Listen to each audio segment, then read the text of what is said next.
Tommy Watt for TC Boxing. I'm here at Bonid Boxing Club with Emmett Brown. How you doing, mate? Yeah, good mate, how are you? Good, thank you. Just had a few rounds in there. Yeah, it's nice six with another member, Pablo, another professional. Yeah, looked like good 6 rounds in there.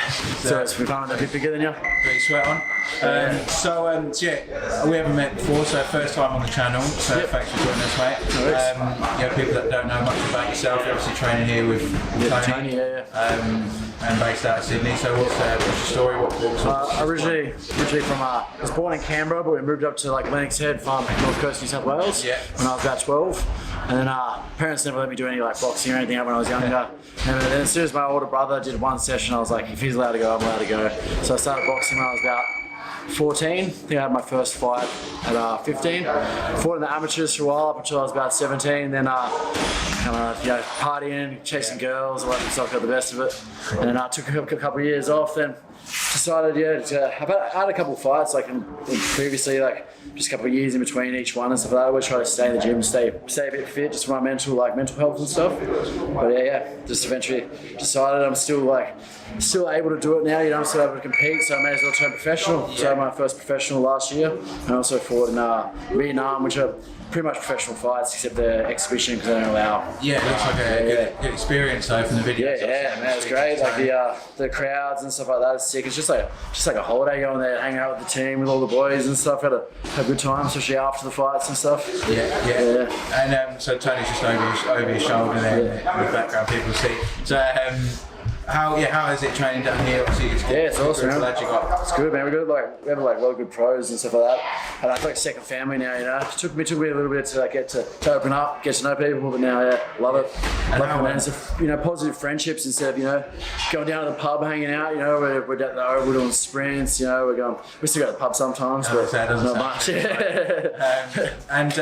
So how have you found? This is obviously a strange year for everyone. How have you found being in and out? It was hard at first. I was lucky enough to have like a boxing, like an aqua bag at home. So I just spent most of my time, training at home, doing a couple of rounds, like on the bag and stuff. But I kind of built like my own boxing ring, and like the guy was sparring against Pablo used to come around and we used to punch the shit out of each other up on the balcony up at my house. But we weren't allowed. It wasn't exactly street legal, so there you go. It's good fun. But just light gentle sparring on the balcony. Yeah, exactly. On concrete floor, of course. For safety. And news at the moment from Combat Sports New South Wales that we probably won't have live boxing this side of Christmas. I know people working behind the scenes to try and make that happen. But for you, how hard does that make sort of coming into the gym and sparring when you've got that fight for another 4 months?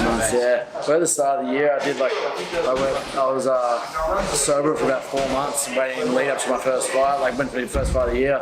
So that kind of went out the window after that. But I don't know, I don't know. I think if I was to have a few fights, I wouldn't have been so consistent in the gym. I've been here every day, every week and stuff like that. I think it's just because there's no fights after you fight. You generally take a week or 2 weeks off, and sometimes you get carried away, take a bit more time off, stuff like that. But the only bad thing is I've been training so much, I'm starting to get little niggly injuries and stuff like that. Your hands get sore from sparring. Just because you train, there's no real break from that.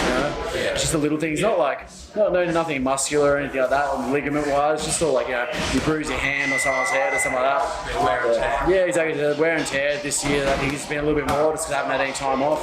But I feel like constantly improving, especially with Tony and stuff like that. And sparring partners like Pablo. It's good. All right, and if people want to sort of get behind you and sort of follow you on your journey, where's the best place for probably to my Instagram. It's EMMET89 at Instagram. Yeah, that's it. All right, and so I'll tell you, once things pick back up in the new year, we'll expect to see you back out. Definitely, man. Definitely. I think I'm already 31, so I think I got probably 2 or 3 more years, get a state title, maybe a Australian title. That's the goals anyway. Yeah, all right. Well, best of luck, and hopefully we'll be out there next time you have a fight. Appreciate it, man. Thank you. Thanks for your time. Thanks, mate.